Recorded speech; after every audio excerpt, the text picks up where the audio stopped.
तो भैया भाई आज फिर से आ गया तुम्हारा एक बार फिर से एक नई चीज़ लेके। ध्यान से देखो इस चीज़ को। तो मैंने लास्ट टाइम जब विज़िट की थी तो यार मैं ये लेके आया था फ्यूल एडिटिव। ठीक है, तो आज इसको एक बार ट्राई करके देखते हैं अपनी गाड़ी में। फ़िलहाल जो मेरी गाड़ी की रेंज है दैट इज़ अराउंड 65। और मैं बताता हूँ ये किसको डालना चाहिए किसको नहीं डालना चाहिए। वैसे डालना तो सभी को ही चाहिए, लेकिन ये वाला पर्टिकुलरली जो है वो किसके लिए है और कितनी तरह के ग्रेड्स आते हैं इनमें, और ये खुद जो फ्यूल एडिटिव्स हैं ये कितनी तरह के आते हैं, किस चीज़ से बनते हैं, किस किस जगह पर काम करते हैं, ये सब कुछ मैं आज एक 10 मिनट के अंदर अंदर जो है डिस्क्राइब करने की कोशिश करूँगा। बट द थिंग इज़ आज मैं इसे डलवाऊँगा, लेकिन 1-2 दिन तक टेस्ट करूँगा और दूसरी वीडियो को भी इसी में कंबाइन करके एक बार जो है मैं एक 10 से 12 मिनट की अप्रॉक्सीमेट वीडियो बनाऊँगा। तो एंड तक देखना ज़रूर, उन लोगों के लिए स्पेशली जिनकी गाड़ियाँ अपनी मिड लाइफ में हैं, मतलब 24,000 से लेके 50,000 के बीच बीच में, या जिनकी अभी थोड़ी नई भी हैं, वो थोड़ा सा प्रीएम्प्टिव मेजर लेके इसको यूज़ कर सकते हैं। तो एक बार इसे फटाफट जो है मैं अपनी गाड़ी में डालता हूँ। जैसे कंपनी ने बोला है कि जब आपकी गाड़ी अराउंड रिजर्व पर लग चुकी होगी, 50-60 किलोमीटर की रेंज होगी, उस वक्त पर आप इसे गाड़ी में यूज़ करो तो ज़्यादा फ़ायदा है। और ये अप्रॉक्सीमेटली 10 से 15,000 किलोमीटर आपकी गाड़ी की सिस्टम को क्लीन करता रहेगा। मैं इतना नहीं मानता, 3 से 4 फुल टैंक भी ये काम कर जाए तो बहुत बढ़िया है। आपने इसे एक डलवाया, एक बार फुल टैंक करवाया, एक बार दोबारा फुल टैंक करवाया, ये आपके लाइंस को सारा एकदम अच्छे से क्लियर कर देगा। ये सारा मैंने बता दिया, ठीक है। तो अब इसे एक बार डालते हैं। 90 ml को अपन ऑलमोस्ट जो है 60 की मेरी रेंज रहेगी, तो अप्रॉक्सीमेटली 5 लीटर इसमें तेल रहेगा, रिजर्व लग चुका ऑलमोस्ट। तो अब ट्राई करते हैं और उसके बाद फ्यूल डलवाएंगे और 2 दिन बाद एक बार फिर से मैं वीडियो बनाऊंगा और चेक करूंगा कि क्या फ़र्क आया है क्या नहीं आया है नॉकिंग में। भैया इसको खोलना ही अपने आप में एक बड़ी ट्रिक है, मुझे तो पहले समझ ही नहीं लगा ये खोलना कैसे है। ठीक है, बड़ा ही सिंपल सा है। ये इसके ऊपर लगेगी और इसकी जो क्वांटिटी है दैट इज़ अराउंड 90 ml। तो 900 रुपये में आपको सिर्फ और सिर्फ 90 ml ही मिल रहा है। बस ये खुल गया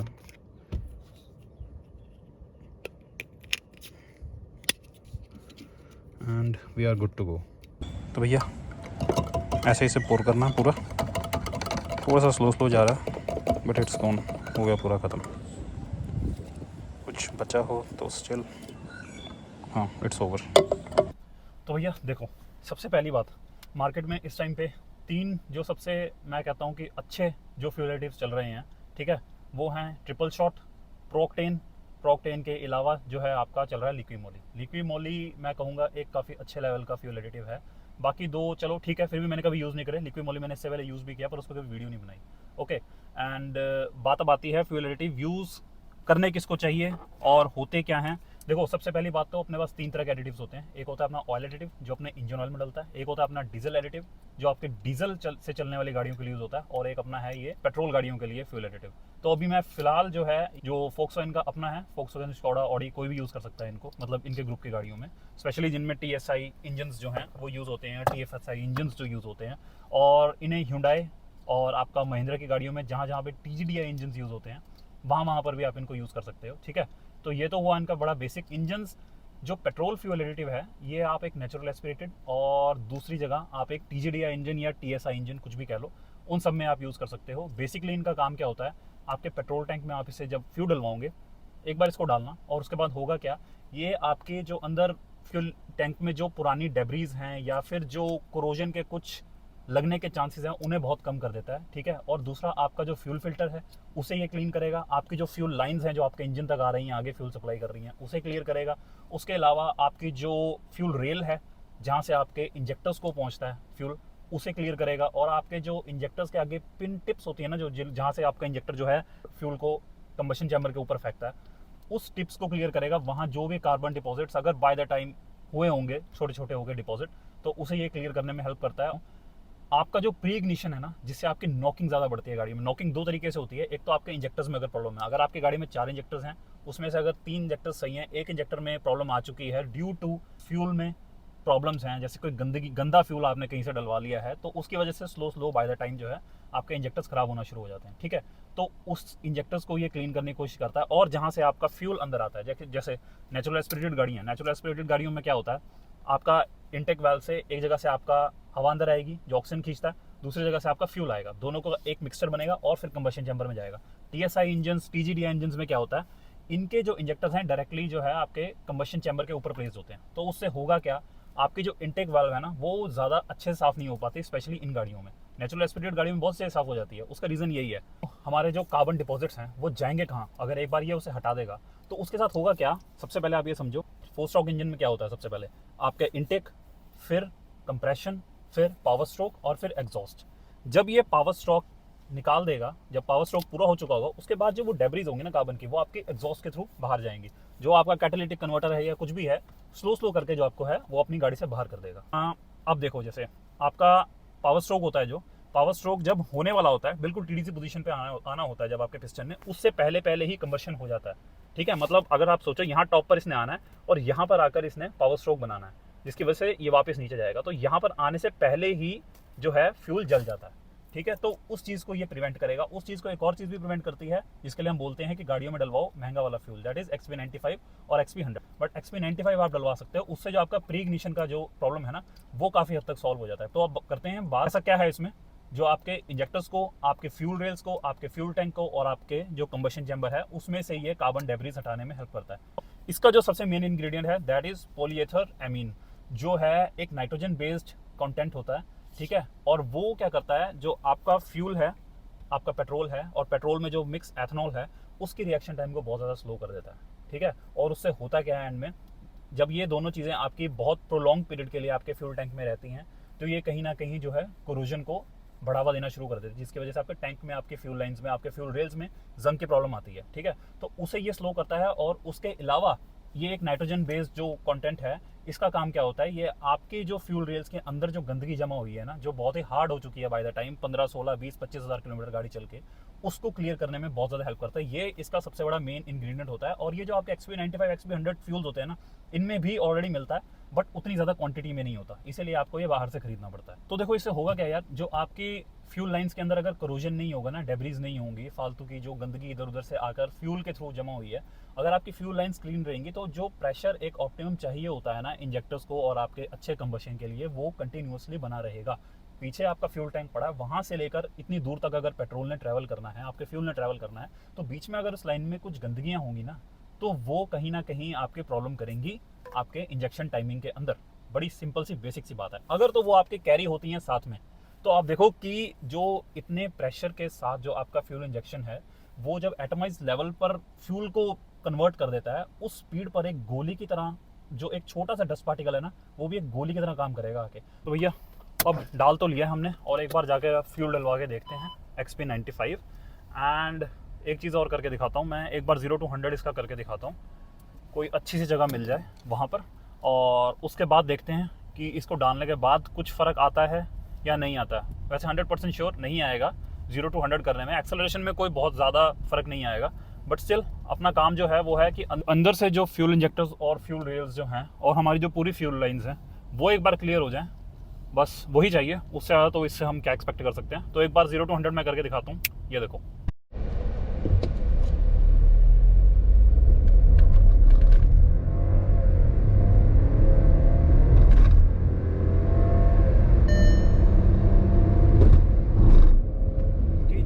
तो आज अपने को लगभग हो चुके हैं 10 दिन और गाड़ी अपनी चल चुकी है 415 किलोमीटर के आसपास।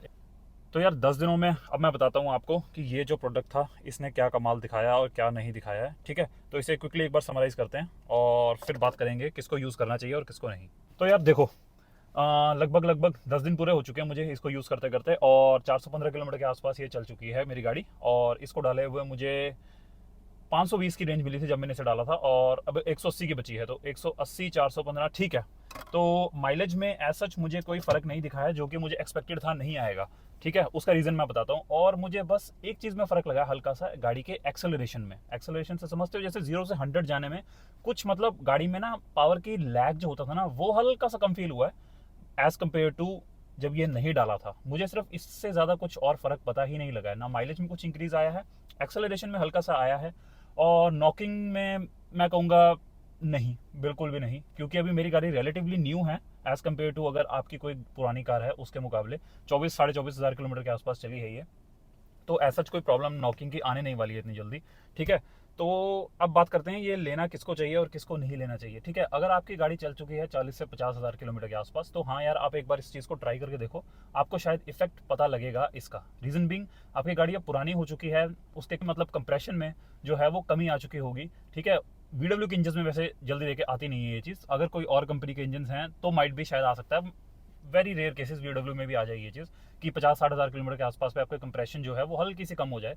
ठीक है, तो आप इसे एक बार यूज़ करके देखो, आपकी फ्यूल लाइंस क्लियर होंगी, आपका फ्यूल टैंक क्लियर होगा, आपके इंजेक्टर्स क्लियर होंगे, आपके इंजेक्टर्स की जो लाइंस हैं वो क्लियर होंगी, जो फ्यूल रेल्स बोलते हैं जिसको हम शायद कार्बन डिपॉजिट जो आपके कंबशन चैम्बर में कुछ बना है, जमा है, उसे भी ये क्लियर कर दे। ठीक है, फिर अब आप कहोगे कि इसे यूज़ करके फिर फ़ायदा क्या है। मैं एक बड़ा ही सिंपल सा एग्जांपल देता हूँ आपको। डॉक्टर आपको कभी अगर रिकमेंड करता है मल्टीविटामिन्स की कोई भी टैबलेट्स या कोई भी पाउडर, तो उससे होगा क्या? आप क्या कल सुबह उठ के घोड़े बन जाओगे, एकदम भागना शुरू कर दोगे? नहीं। ये जो चीज़ें होती हैं ना, ये आपकी कुछ प्रॉब्लम्स को डिले कर देती हैं। ठीक है, जो कि अगर जैसे आपकी कोई प्रॉब्लम है जो आनी हुई 30,000 किलोमीटर पे, 50,000 किलोमीटर पे, शायद उसे डिले करके ये 60 या 70,000 किलोमीटर्स कर दे। That's it. जैसे आपकी बॉडी में आपके मल्टीविटामिन्स काम करते हैं, सेम यही चीज़ें आपकी गाड़ी के एक तरीके से मल्टीविटामिन्स हैं। ठीक है, आपकी गाड़ी को नॉर्मल फ्यूल मिल रहा है जिससे वो चलेगी, जैसे आपके बॉडी को नॉर्मल खाना मिल रहा है आपकी बॉडी चलेगी। बट कुछ एक्स्ट्रा अगर आपकी बॉडी में कमी पेशी है, उसके लिए अगर आपको डॉक्टर कभी रिकमेंड करता है कि आप मल्टीविटामिन ले लो, तो सेम ऐसे ही है, कंपनीज आपको रिकमेंड करती हैं कि कभी कभी फ्यूल एडिटिव्स या ऑयल एडिटिव्स डाल लो। शायद आपके इंजन में थोड़ी सी अगर कोई कमी हो रही हो या होना शुरू हो चुकी हो, उसे ये थोड़ा सा डिले कर देगा। ठीक है, फॉर रेफरेंस, अगर आपका फ्यूल इंजेक्टर 50-60 हज़ार पर बोलने वाला है या ख़राब होने वाला है, तो ये जो उसमें अभी कार्बन डिपॉजिट्स हैं उनको क्लियर करके शायद उसे 70-80 हज़ार किलोमीटर तक खिंचवा देगा। तो ₹1000 में अगर आपकी गाड़ी 20,000 किलोमीटर या फिर 500 किलोमीटर भी ऊपर चल रही है तो कोई ख़राब बात नहीं है। ठीक है, आप किसी में भी इन चीज़ों को यूज़ करो, अगर आपको थोड़ा सा भी फ़ायदा मिलता है तो ये जो आपने 1000, 1500, 2000 रुपये खर्चे हुए हैं, ये आपको वर्थ वो ला कर देंगे लॉन्ग टर्म में। अगर कोई प्रॉब्लम अभी आनी है, शायद वो डिले हो जाए और कुछ दिन बाद आपको वो प्रॉब्लम आएगी, तो सही वो प्रॉब्लम, बट शायद कुछ दिनों बाद आए। ठीक है, जो लोग अच्छा खाना खाते हैं उन्हें प्रॉब्लम्स थोड़ी सी लेट आती हैं। जैसे कि अगर आप XP95 डलवाते हो, XP100 डलवाते हो, आपकी प्रॉब्लम्स जो हैं थोड़ी सी वो डिले हो जाएंगी। अगर आप खराब खाना खाते हो या एवरेज खाना खाते हो, आपके खाने में प्रोटीन नहीं है, कार्ब्स नहीं है ज़्यादा अच्छे, तो आपको प्रॉब्लम्स जल्दी आएंगी। अगर कंपनी ने ये खुद बनाया है तो दैट मीन्स कि आपको एक बार तो एटलीस्ट 8-10 हज़ार या एक सर्विस में इसे यूज़ कर लेना चाहिए। मैं रिकमेंड करता हूँ, हाँ बिल्कुल करो। मैंने इससे पहले लिक्वी मोली का भी किया है, मुझे रिजल्ट्स मिले थे, बट वो काफ़ी ज़्यादा, उस वक्त आपकी गाड़ी भी मेरी नई थी। आपकी गाड़ी अगर नई है, एकदम जैसे नए बच्चे की तरह है, तो उसे अभी मल्टीविटामिन्स की उतनी ज़रूरत नहीं होगी, उसके ऑर्गन्स अभी रिलेटिवली एक पुराने आदमी के नए हैं। ठीक है, तो वैसे ही अभी ये इंजन कुछ कुछ नया है। अगर माइलेज में आपको फ़र्क देखने को मिलेगा उन लोगों को जिनकी गाड़ियाँ 50,000, 60,000, 70,000 किलोमीटर चल चुकी हैं, जिनके कंप्रेशन थोड़े से कम हो चुके हैं। अगर आपकी गाड़ी अगर 7-8 के माइलेज दे रही है, शायद उसे डालने के बाद वो 8 या 9 या 10 की देने लगे, तो उस गाड़ी को ये जो मैं कहूँगा बिल्कुल जो है फ़र्क करेगा। मेरी जैसी में नहीं करेगा माइलेज में इतना, क्योंकि 8-9 की अगर ये एवरेज अभी दे रही है सिटी में जितना ये देती थी, अब मैं इसको डालने के बाद एक्सपेक्ट नहीं करूंगा कि वो 10 से 12 की देना शुरू कर देगी सिटी में। ठीक है, अगर ऐसा होता तो कंपनी खुद ही इसे डाल के देना शुरू कर देती हर सर्विस के अंदर। अगर आपके इंजन पुराने हो चुके हैं, आप एक बार इसे ट्राई करके देखो और शायद आपको कुछ फ़र्क आ जाए। एक चीज़ और, ये हाँ थोड़ा सा कॉस्टली है, 90 ml जो है 1000 रुपये का आता है। उसके पीछे एक रीज़न भी है कि ये डायरेक्टली इंपोर्टेड है, इंडिया में नहीं बनता है, तो कस्टम ड्यूटीज़ वगैरह जो लगती होंगी उसकी वजह से शायद ये आपको थोड़ा सा महंगा देखने को मिल जाए। अगर आप इसके कंपेरेटिवली किसी और इंडियन ब्रांड का या फिर इवन जो लिक्वी मोली का अगर आप देखते हो, उसकी जो आपको क्वांटिटी है थोड़ी सी ज़्यादा मिलेगी। अगर ये 1000 रुपये में आपको 90 ml मिल रहा है, तो लिक्वी मोली आपको शायद 1000 रुपये में लगभग 180-200 ml या 250 ml के आसपास मिल जाएगा। तो आप ये यूज़ करना चाहते हो, आप ये यूज़ करो। अगर लिक्वी मोली वगैरह या किसी और ब्रांड्स के भी यूज़ करना चाहते हो, आप वो भी कर सकते हो। कोई बहुत ज़्यादा डिफरेंस आएगा नहीं इनकी क्वालिटी में। ठीक है, अगर तो आपकी गाड़ियाँ ज़्यादा पुरानी हो चुकी हैं तो आप एक बार इसे ज़रूर इस्तेमाल करके देखो। अगर नई भी हैं, बिल्कुल न्यू गाड़ियाँ भी हैं, तो आप स्टिल इसे एक सर्विस के बाद यूज़ करके देखो। अगर 10,000 पर सर्विस होती है, 15,000 पर होती है, एक बार इस्तेमाल करो और आपकी जो आने वाली प्रॉब्लम्स हैं वो थोड़ा सा डिले हो जाएंगी। ठीक है, और ठीक है, 1000 रुपये में अगर आपको कुछ 1000 रुपये और बचते हैं अपने इंजेक्टर्स या फ्यूल लाइन्स क्लियर करवाने के, तो I think it is worth it. ठीक है, तो यार आज की वीडियो में फ़िलहाल इतना ही था, और अभी मेरा लद्दाख ट्रिप बन रहा है, तो शायद उसके लिए मुझको सस्पेंशंस का कुछ काम करवाना पड़े या एयर फिल्टर्स का कुछ काम करवाना पड़े। तो अगर मैं वो बदलता हूँ तो मैं ज़रूर उसकी एक वीडियो डालूंगा। वैसे लद्दाख ट्रिप हमारा बन रहा है 1 तारीख से 8 तारीख तक का, तो उसकी वीडियोज़ भी मैं ज़रूर डालूंगा। ठीक है, अगर मुझसे अभी 0 to 100 हो सका, अगर तो सड़कें खाली हुई, तो मैं ज़रूर अपलोड करता हूँ वीडियो।